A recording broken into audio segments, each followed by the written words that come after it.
और आप लोग देख रहे हैं हमारा YouTube channel Alok Raj official.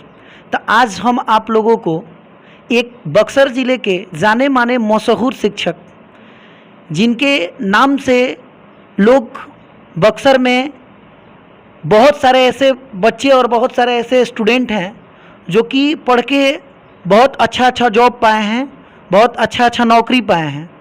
तो आज हम आप लोगों को बक्सर ज़िले के एक अंग्रेजी के जाने माने मशहूर शिक्षक से आप लोगों को मिलवाने जा रहे हैं, जिनका नाम होगा राम बिहारी सिंह उर्फ बिहारी सिंह, जो कि सर का नाम बिहारी सर के नाम से पूरे बक्सर ज़िले में चर्चित है। तो आइए हम लोग मिलते हैं बिहारी सर से। बिहारी सर, आपका हमारे यूट्यूब चैनल में बहुत बहुत स्वागत है। धन्यवाद आपको भी, जो आप डुमरांव से चलकर मेरे संस्थान में आए और मुझे इस योग्य समझे कि मैं आपके चैनल के माध्यम से अपनी बात अभिभावक तक या विद्यार्थियों तक पहुंचाऊं, इसके लिए आपको कोटिशः धन्यवाद और आपको आशीर्वाद देता हूं कि आने वाले समय में आप न बक्सर जिला बल्कि आपके चैनल को पूरे बिहार और भारत भर में लोग जाने। सर, तो मैं आपसे एक जानकारी लेना चाहूँगा कि सर, आप इस बक्सर ज़िले में यानी या बक्सर में प्रॉपर आप कब से इस इंग्लिश का क्लास स्टार्ट किए हैं पढ़ाने के लिए? देखिए, मेरा पहला मैट्रिक का बैच जो है 93 में निकला था, जिसमें कई लड़के क्वालिफाई हो गए फर्स्ट अटेम्प्ट में ही, जैसा हम पढ़ाए। इसके बाद मेरा जो है 96 में आपका इंटर का बैच निकला। 8 बच्चों का वो बैच था, जो आज 8 बच्चे विभिन्न पदों पर हैं, अभी भी संपर्क में हैं। इसके बाद 98 में हम जिला टॉपर लड़का दिए विनोद कुमार सिंह, जो अभी यूएसए में इंजीनियर IIT करके इंजीनियर के पद पर है। तब से लेकर आज तक लगातार हमारे शैक्षणिक संस्थान से बच्चे निकलते गए और अपने मनोवांछित जो है पद को पाते गए और विभिन्न पदों को सुशोभित करते हुए अपने व्यस्तम समय में भी निकालकर सारे जो क्वालिफाइड विद्यार्थी हैं हमारे, वे हमारे संपर्क में हैं। यानी कि अभी सर ने बताया कि सर का बक्सर में 93 से ही सर आप पढ़ाना स्टार्ट किए हैं यहाँ पे। तो 93 में सर का अभी सर ने बताया कि 93 में सर का मैट्रिकुलेशन का क्लास था सर। तो 93 के बाद से आपका इंटर का क्लास चलने लगा? जी, 93 के बाद हम 94-5 से इंटर का बैच चलाने लगे। तो उस समय चूँकि इंटर के बच्चे कम मिलते थे, 96 में हमको 8 बच्चे मिले, जिनको पढ़ाए सारे वो बच्चे क्वालिफाइड हो गए, जिसमें 2 टीचर हैं अभी उनवास में, सुमन कुमार, अशोक कुमार बाय नेम। एक महेश इंजीनियर है 96 वाले, ऐसे भी सब लोग। इसके बाद तब से हम जो है 9, 10 और 11, 12 को पढ़ाते रहे। साथ ही साथ मैं शुरू से ही कॉम्पिटिटिव व्यू से बच्चों को गाइड करते रहे। सिलेबस के साथ साथ उन लोग को कंपटीशन का भी हम चीज़ें देने लगे। यानी कि सर आप 9th 10th और 11th 12th, तो इसके साथ साथ सर आप कंपटीशन का भी कोई क्लास रखे हैं क्या अपने पास?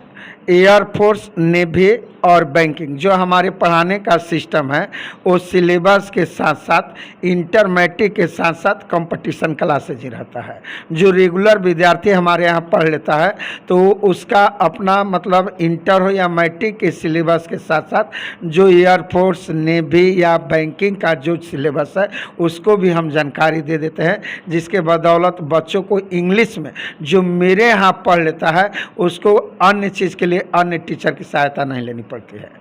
यानी कि पर्सनली आप कॉम्पिटिटिव का बैच नहीं रखे हैं सर, क्लास में ही 9th 10th 11th 12th में ही आप कंपटीशन के सारे चीज़ को बताते हैं? अलग से जो बच्चे आते हैं तो उतना वो टाइम नहीं दे पाते हैं, इसलिए वे लोग तैयारी नहीं कर पाते हैं। और जो 9, 10 से बच्चे रेगुलर 3 साल 4 साल पढ़ते हैं तो उनको भरपूर समय मिलता है, उनका भरपूर सिलेबस कंप्लीट हो जाता है और वो बच्चे जान जाते हैं कि 9, 10 या इंटर आते आते कि कॉमन एरर क्या होता है, एंटोनोमिन्स क्या होता है, साइनोमिन्स क्या होता है, वन वर्ड सब्स्टिट्यूशन क्या होता है। तो ये सारे कंपटीशन की चीज़ें उनको मालूम हो जाता है अपने सिलेबस के तहत। तो अब जितने बच्चे 200, 400 या 500 जो निकले मेरे यहाँ से, उतनों को तो अब ज़रूरत नहीं पड़ती है। बाकी जो अन्य जगह से मैट्रिक इंटर करके आता है तब वो बच्चे उतना टाइम नहीं दे पाते हैं, इसलिए हम उन लोग को ध्यान भी नहीं देते हैं। यानी कि जो बच्चे लेबोरियस हैं वो 9, 10th, 11th, 12th से ही वो कॉम्पिटिटिव के ध्येय से पढ़ते हैं और वो क्वालिफाई कर जाते हैं। तो सर आपके पास से मतलब कितने ऐसे बच्चे हैं जो एयरफोर्स नेवी को क्वालिफाई कर चुके हैं, कोई भी एक अंदाजन? लगभग हमको लगता है एयरफोर्स नेवी में तो सैकड़ों बच्चे हैं। सैकड़ों बच्चे हैं। एक बैच से हमारा 2012 के बैच में 12-13 बैच में एक बैच में 8 लड़का नेवी में ज्वाइन किया था एक साथ। इसके अलावा हर बैच से 2, 4, 5 लड़के निकलता है। तो एयरफोर्स नेवी में अच्छा खासा लड़के हैं।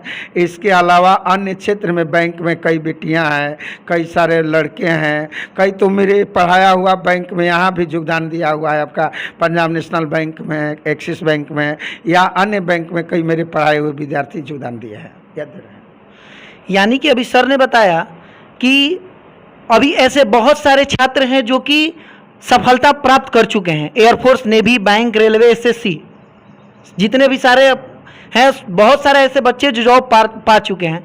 तो सर अभी 2 साल से तो हम लोग कोरोना के महामारी से हम लोग झेल रहे हैं। इसमें सारे बच्चों को पढ़ने में बहुत सारी परेशानी हो रही होगी। तो सर इस कोरोना काल में आप किस प्रकार से बच्चों को अपना शिक्षा दे रहे हैं?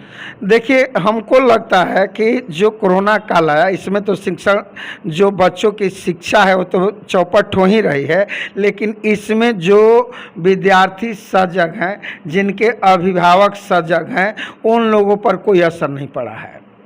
और ख़ासकर मेरे सब्जेक्ट में तो बिल्कुल ही नहीं पढ़ा है, क्योंकि हमने फर्स्ट लॉकडाउन जो पहला बार शुरू हुआ कोरोना काल का, उसमें हम सोशल मीडिया के माध्यम से बच्चों से जुड़े और भरपूर हम पढ़ाए और बच्चे पढ़े कोरोना काल में। और लगभग इन साल जो रिजल्ट आया इसमें 80 से एबव सारे बच्चे जो नंबर लाए हैं।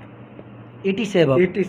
सर अब सर से हम जानना ये चाहेंगे कि सर अभी 2020 का जो रिजल्ट आया और अभी फिलहाल अभी 21 का भी रिजल्ट आया, तो इसमें सबसे बेस्ट मार्क्स आपके पास से कितना % था इंग्लिश का? इस बार तो मेरे यहाँ इंग्लिश में लगभग 96 नहीं सॉरी, लगभग 88 गया है हाईएस्ट इस बार लॉकडाउन के, मतलब जो बच्चे पढ़े हैं। पिछला जो आपका 2020 में मेरे यहाँ 94 आया था हाईएस्ट। हाँ 94 आया था, और इस बार 86, 87 तक गया है। 86, 87। हाँ। यानी कि सर पिछले साल जो बताएं अभी 2020 में 94 बच्चे का मार्क्स गया था, और जो 2021 की बात कर ली जाए तो इस बार 86 या 87 के आसपास में गया है। क्योंकि कोरोना के वजह से बहुत सारे बच्चे परेशान हो चुके होंगे, जिसमें पढ़ाई अच्छे तरह से नहीं हो पाई होगी। सर तो अभी ये बताइए कि अभी लॉकडाउन चल रहा है, इसमें आप ऑनलाइन क्लास लेते हैं या फिर नहीं लेते हैं? जी ले रहे हैं हम तो। हमारे यहाँ पता ही नहीं चला कि मतलब कब क्लास बंद हुआ और कब खुल रहा है, क्योंकि हम पहले से ही ये सुविधा दे दिए थे कि जो बच्चे क्लास में नहीं आ पाते हैं वो घर बैठ कर के ऑनलाइन पढ़ लें। और हम ग्रुप बनाए थे, और जो ही लॉकडाउन लगा तो हमने क्लास बंद कर दिया, और सारे बच्चे जितने हैं मेरे यहाँ रेगुलर है वो सब जुड़ गए हैं, ऑनलाइन के माध्यम से पढ़ रहे हैं और बेहतर ढंग से पढ़ रहे हैं। और सारे जो हम प्रैक्टिस वर्क कराते हैं वो सारे प्रैक्टिस वर्क हमको डिजिटल बोर्ड पर बनाकर दिखा देते हैं, इसलिए कुछ उन लोग को असुविधा होती ही नहीं है। और हम अपने एक बात और बतलाना चाहते हैं कि इंग्लिश के साथ साथ मेरा 5 सब्जेक्ट पर बच्चों पर फोकस रहता है कि आप चूँकि विद्यार्थी है, आपको रिजल्ट बनाना है तो 5 पेपर पर बराबर ध्यान देना होगा। मे भी मान लीजिए कि आप इंग्लिश हमारे यहाँ पढ़ना है, इंग्लिश में आप 99 ला दिए और आपके अन्य सब्जेक्ट में कम नंबर आ गया तो किसी काम करना है। तो इसलिए सामान्य रूप से सारे विषय पढ़ें, और सारे विषय का हमारा फोकस रहता है। तो बच्चे, अब जैसे हिंदी है, हिंदी बच्चे नहीं पढ़ना चाहते हैं, लेकिन बच्चे मेरे यहाँ जितना इंग्लिश पर ध्यान देते हैं उतना हिंदी पर भी ध्यान देते हैं। आपका अकाउंट्स में बच्चे कॉमर्स फैकल्टी से है तो वो भी बच्चे अच्छा पढ़ रहे हैं, उन लोगों से हम बात करते हैं तो बोलते हैं नहीं सर ठीक चल रहा है। साइंस में भी बच्चे अपना जो टीचर पढ़ाता है, ठीक है, नहीं तो यूट्यूब के माध्यम से या अन्य डिजिटल बोर्ड के माध्यम से बच्चे अपना क्लास ले रहे हैं, अच्छा कर रहे हैं। तो और हमको लगता है कि जो पढ़ने वाले बच्चे हैं उसको ऑफ क्लास और ऑनलाइन क्लास में कोई डिफरेंसेस नहीं है, बल्कि मैं बेटर मानता हूं अभी के समय में कि ऑनलाइन क्लास जो है ऑफ क्लास से बेटर है। अभी सर ने बताया कि ऑनलाइन क्लासेस से अभी के समय में ऑफलाइन बेटर है, ऑफ क्लास से बेटर ऑफलाइन क्लासेज से ऑनलाइन क्लासेज बेटर है। बेटर है। तो सर अभी ऑनलाइन क्लासेज आप किस चैनल से पढ़ाते हैं या फिर किसी एप्लीकेशन से पढ़ाते हैं? जी नहीं, मेरा तो अभी जूम ऐप पर हम क्लास ले रहे हैं, और इसलिए बेटर है कि मैं भी हमारे यहाँ 5 किलोमीटर, कम से कम 5 या 10 किलोमीटर के चारों तरफ से बक्सर के बेटियाँ और बेटे साइकिल से आते थे क्लास करने के लिए। तो कम से कम ऑनलाइन क्लास में तो उनका समय बच रहा है जी।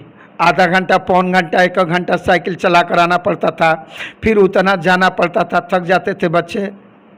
फिर आपका रास्ते में आने पर एक्सीडेंट की डर रहती थी, भूखे प्यासे आना पड़ता था, या जो बच्चे गांव से आकर यहाँ डेरा लेकर आते थे वो अपना पढ़ने आते थे, पढ़ कर जाते थे, फिर खाना बनाते थे, खाते थे, फिर पढ़ते थे। और आज बच्चे जो जहाँ हैं घर पर हैं, बिल्कुल सुविधाजनक। हाँ, सुविधाजनक है, आराम से घर पर बैठे हैं। आज उनका समय का बचत हो गया, ऊर्जा का बचत हो रहा है, टेंशन फ्री है। और ऑनलाइन में है कि हम लोग 1 घंटा के बदले 2 घंटा, 3 घंटा दे रहे हैं, या 24 आवर्स फोनिंग कॉल पर उन लोग की समस्याओं को हम दूर करने के लिए प्रयासरत हैं। यानी कि सर अभी अभी ऑनलाइन क्लास जूम ऐप पे ले रहे हैं। जूम ऐप पे जो भी इंग्लिश पढ़ने वाले छात्र हैं, या सर से पढ़ रहे हो या सर से पढ़ना चाहते हो, तो इस बक्सर में सर अभी पढ़ाते हैं। किस, पता क्या है सर आपका? पांडेपट्टी। पांडेपट्टी। पांडेपट्टी सर का मतलब क्लास है इंग्लिश का। सर क्लास का नाम क्या होगा? Glorious English study centre.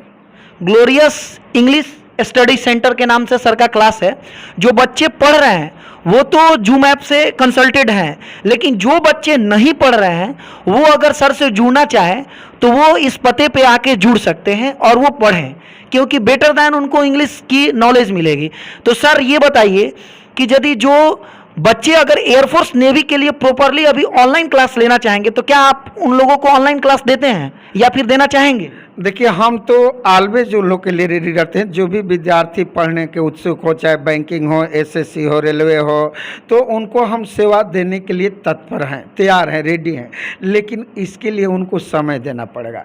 अब बहुत सारे बच्चे हैं कि पहले से तैयारी में लग जाते हैं, अपना लक्ष्य निर्धारित कर लेते हैं, और कुछ बच्चे जो हैं कि वो वेट करते हैं कि हमारा एज होगा, जब कॉलिंग लेटर आएगा तब वो बच्चे तैयारी करने के लिए आते हैं। यानी उनके पास समय 2 महीना 3 महीना रहता है। तो ऐसे बच्चों को हम 2 महीना में क्या तैयारी करा पाएंगे? इसलिए वैसे बच्चों को हम कहते हैं कि बाबू सेल्फ स्टडी करके अब तुम निकाल लो। यानी कि सर बोले कि अभी जो भी जॉब के लिए जो तैयारी कर रहे हैं उनको समय देने की आवश्यकता है, कि जो भी बच्चे हैं वो प्रॉपर अपना समय एक एम पे काम करें, और वो ज़्यादा से ज़्यादा समय देंगे तभी वो कुछ फ़ायदा उठा पाएंगे। तो सर ये बताइए, कुछ बच्चे ऐसे हैं जो बोलते हैं इंग्लिश बहुत हार्ड होता है, क्योंकि ये सब बात वही बच्चे बोलते हैं जो बिहार बोर्ड से हैं। प्रॉपर उनकी इंग्लिश जो होती है बहुत वीक होती है, क्योंकि वो बहुत मैथ, विज्ञान सारे विषयों को पढ़ते हैं, लेकिन ये इंग्लिश को वो 10 तक तो वैल्यू में लेते ही नहीं है। तो वो बच्चे बोलते हैं इंग्लिश बहुत हार्ड है, इंग्लिश बहुत हार्ड है। तो सर उन सब बच्चों के लिए कुछ ऐसा बताइए कि वो इंग्लिश को बहुत ईजी वे से पढ़ पाएं और आसानी से वो पढ़ें। देखिए, मेरा नहीं मानना है कि इंग्लिश कठिन सब्जेक्ट है, क्योंकि आप देखें तो कठिन तो असली हिंदी हमारी है। आपका अगर देखें तो इंग्लिश में 26 लेटर है, हिंदी में 53-54 लेटर है, तो दुगना कठिन तो ऐसे हो जा रहा है। इंग्लिश के तो हम शब्द है डिक्शनरी में खोज लेंगे तो हमको हिंदी पता चल जाएगा कठिन से कठिन, लेकिन हिंदी के ऐसे शब्द है कि उसको डिक्शनरी से खोजे तो उसका अर्थ नहीं पता चलेगा।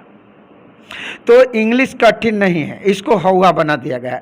अगर इसको हम अपने लैंग्वेज में बदल लें इंग्लिश को, और शुरुआत करें हम अच्छे ढंग से, तो 2-4-6 महीना में इसका रिजल्ट सामने आने लगेगा। कोई भी विद्यार्थी हो, वो अपना चाहे मैट्रिक पास करके गया हो या इंटर पास कर गया हो, और वो सोचता है कि हमारा इंग्लिश सुधर जाए, तो उसको बेसिक से ध्यान देना पड़ेगा, छोटे छोटे शब्दों को लर्न करना पड़ेगा, और बिल्कुल बेसिक से आपको एकदम फर्स्ट स्टेप से इजाराम वाजबियर से शुरुआत करे अगर, तो अच्छा तरह से मतलब वो तैयारी कर लेगा, अच्छा से तैयारी कर लेगा। और मेरे नज़र में, मेरे यहाँ भी बच्चे आते हैं इस समस्या को लेकर, लेकिन हम इस टेक्निक से उन लोग को पढ़ाते हैं, इस ढंग से उन लोग को पढ़ाते हैं कि 3 से 4 महीना में उन लोग को एहसास हो जाता है कि नहीं, इंग्लिश जैसा आसान कोई सब्जेक्ट है ही नहीं। यानी अभी सर बताया कि इंग्लिश को पढ़ने के लिए बेसिक पॉइंट से पकड़ बना के अगर उसको पढ़िए तो वो सबसे इजी सब्जेक्ट है। जी, इंग्लिश सबसे आसान सब्जेक्ट है। आसान अगर हम इसको अपने लैंग्वेज में लेकर पढ़ेंगे तब, चूँकि और अपने लैंग्वेज में लेने का मतलब कि अगर हम किताबी भाषा रटे, लेखक के बात को हम रटेंगे या जो लेखक कर रहा है उसी बात को हम फॉलो करेंगे तो नहीं आएगा। उस चीज़ को अपने भाषा में बदल लीजिए। अब मैं भी मान लीजिए हम लोग हिंदी भाषी के क्षेत्र हैं, हिंदी भाषी से हम लोग हैं, अगर हम इंग्लिश टू हिंदी आते हैं तो हमारे लिए कठिन हो जाएगा, और वहीं हम हिंदी टू इंग्लिश की ओर जाते हैं तो हमारे लिए आसान हो जाएगा। तो हम ट्रांसलेशन पर ध्यान देंगे, वर्ड पावर पर ध्यान देंगे। जैसे जैसे हमारा ट्रांसलेशन सुधरने लगेगा वैसे वैसे वर्ड पावर हमारा बढ़ने लगेगा। इसके बाद आगे हम चलेंगे तो हमको लैंग्वेज समझने में सुविधा मिलने लगेगी। फिर आपका लेटर, एप्लीकेशन वगैरह हम धीरे धीरे लिखने लगेंगे। तो आने वाले 2-4-6 महीना में हमारा अच्छा हो जाएगा इंग्लिश। अभी अभी आप लोग को हम बिहारी सर से मिलवाएं और मुझे भी मिल के बहुत खुशी हुई, और आप लोग भी जानकारी स्पष्ट कर चुके हैं कि सर कब से पढ़ाना शुरू किए हैं, 93 से, और अभी तक लगातार प्रयास में कार्यरत हैं। अभी तक इंग्लिश पढ़ा ही रहे हैं और आगे भी सर सेवा दीजिएगा इंग्लिश पढ़ाने एकदम। अभी जब तक हम रहेंगे हमारा ये रहेगा। और देखिए ऑनलाइन पर चर्चा कर रहे थे, अभी इस ऑनलाइन में हमारे कई ऐसे अननोन स्टूडेंट्स अदर डिस्ट्रिक्ट से जुड़ गए हैं हमसे, जिनको हम मतलब अभी तक बाई फेस नहीं देखे हैं, लेकिन वो किसी न किसी आपके किसी बंधु के माध्यम से, जैसे आप आए, वो हमसे व्हाट्सएप ग्रुप से जुड़े और आज वो ऑनलाइन क्लासेस ले रहे हैं। हमारे आरा से बच्चे जुड़ गए हैं, उधर आपका विक्रमगंज से बच्चे जुड़ गए हैं, इधर कोचस करागर के तरफ से बच्चे जुड़ गए हैं। एक एक जुड़ा में भी हमारे लिए आरा जिला से एक कैंडिडेट जुड़ा तो हम समझे कि हमारा आरा जिला के पूरा विद्यार्थी जुड़ गया। बिल्कुल सही सर। अगर कैमूर से एक लड़का जुड़ गया तो हम समझे कि पूरा कैमूर के विद्यार्थी हमसे जुड़ गया। तो ये ऑनलाइन में बहुत सारे घर बैठे बेटियां या बेटे जो हैं जुड़ रहे हैं और भरपूर पढ़ रहे हैं, क्लास ले रहे हैं। और मैं ऑनलाइन के माध्यम से जो चीज़ 1 घंटा में नहीं कंप्लीट होता है उसको 2 घंटा टाइम देने के लिए तैयार रहते हैं, 3 घंटा तैयार देते हैं, 2-2, 3-3 घंटा बच्चे पढ़ते हैं और स्मूथली एकदम बहुत आसानी से पढ़ रहे हैं। सर तो अगर मान लीजिए जो ये हमारे इस चैनल से इंटरव्यू देखेंगे, ऐसे बहुत सारे बच्चे होंगे जो आपसे जुड़ना चाहेंगे या फिर पढ़ना चाहेंगे ऑनलाइन, तो सर वो आपसे किस प्रकार से जुड़ सकते हैं, इसके बारे में बताइए। उनको पहले हमारे व्हाट्सअप नंबर लेना पड़ेगा। मेरा व्हाट्सअप नंबर है 9525136651 95 251 3651। व्हाट्सएप पर अपना नेम एड्रेस मैसेज करेंगे, इसके बाद हम उनको लिंक भेजेंगे और उस लिंक से जुड़ करके और अपना वो पढ़ लेंगे। अभी अभी सर से बहुत ही सबसे मेरा इंटरव्यू अब लास्ट की ओर चल रहा है और इसमें आपको सबसे सटीक चीज़ मिला सभी स्टूडेंट को कि यदि सर से जो नए स्टूडेंट है अगर वो जुड़ना चाहते हैं तो सर ने अभी अभी अपने ही मुख से बताया अपना व्हाट्सअप नंबर। तो जो भी हमारे स्टूडेंट हैं जो अंग्रेजी पढ़ना चाहते हैं, अंग्रेजी में सीखना चाहते हैं, तो वो कृपया सर के व्हाट्सअप नंबर पर ध्यान दें और वो इस व्हाट्सएप नंबर पे अपने नाम, पता और एड्रेस से सर से जुड़े और उस एप्लीकेशन से पढ़ें ताकि उनको वो बेनिफिट मिले, क्योंकि ये विदाउट कॉस्ट का ही सर आपको अगर ये शिक्षा देना चाहते हैं और आपको मिल रहा है तो आप ले। अगर आप असुविधाजनक है, आप नहीं पैसा दे पा रहे हैं और अपना शिक्षा ऑनलाइन लेना चाहते हैं तो आप बिल्कुल निस्वार्थ सर से शिक्षा ले सकते हैं।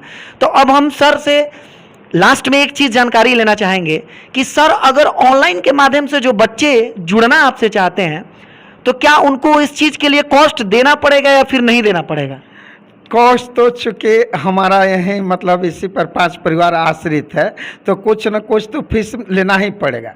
और इसलिए भी फीस लेना ज़रूरी हो गया है कि अगर हम फीस नहीं लेंगे तो फिर उनको पढ़ने में मन नहीं लगेगा, वो पढ़ने पर ध्यान नहीं देंगे, तो फीस लेना मजबूरी है। अब रह गई कि जो आर्थिक रूप से कमज़ोर है और जो टैलेंटेड विद्यार्थी है तो उसको हम बेहिचक पढ़ा सकते हैं, कोई उसके लिए मतलब मेरे यहाँ फीस नहीं। बल्कि वैसे अगर जो विद्यार्थी पढ़ना चाहता है और जिनके पास कॉपी किताब की सुविधा नहीं है तो वैसे बच्चों को हम कॉपी किताब भी मुहैया करा सकते हैं। वैसे बच्चे जो हमसे जुड़ेगा, हमसे पढ़ेगा, मे भी कल कहीं कंपटीशन जाना पड़े देने के लिए, उनको डुमरांव, पटना या बनारस जाने की भाड़ा ना हो तो हम बेशक भाड़ा भी देते हैं। और मेरे लाइफ का सबसे रोमांचकारी जो मेरे स्टडी का है कि सारे शिक्षक लोग गर्व होता है कि आँख वालों को पढ़ाते हैं, हमने बिना आँख वाला को भी पढ़ाया है। और वो लड़का आज लखनऊ में रेलवे में कार्यरत है, रूपेश लाल, जिसको पूरा जिला जानता है। दोनों आँख का सुर है। और वो लड़का, एक तो उन लोग का अपना लिपि होती है ब्राह्मी लिपि, उससे पढ़ाई करता है लोग। और ये जो रूपेश लाल है, ये हम लोग की लिपि पढ़कर और राइटर के माध्यम से आज रेलवे में वह कार्यरत है यहीं लखनऊ में। अभी अभी सबसे इंटरेस्टेड चीज आप लोगों ने जाना कि जो दोनों आंख से जो लड़का अंधा था वो भी सर के पास आज पढ़ के रेलवे में जॉब कर रहा है। जॉब कर रहा है सर? जॉब कर रहा है, रेलवे में बड़ा बाबू है। बड़ा बाबू है। तो अभी आप लोग ये सुने होंगे कि वो सर उसको किस प्रकार से पढ़ाए होंगे और उसमें कौन सा जुनून दिए होंगे जो कि आज वो बच्चा इतना अच्छा किया है। तो अब हमारा इंटरव्यू लास्ट की ओर चल रहा है और इसमें आप लोग को भी सर से मिलकर बहुत खुशी हुई होगी। और आप लोग को व्हाट्सएप नंबर सर का इंटरव्यू के माध्यम से आप लोग सुन ही लिए हैं और वीडियो के माध्यम से भी आप देख लीजिएगा कि स्क्रीन पे नीचे सर का व्हाट्सएप नंबर चलेगा। तो आप लोग मिले, इसके लिए बहुत बहुत धन्यवाद। धन्यवाद। एगो वीडियो स्क्रीन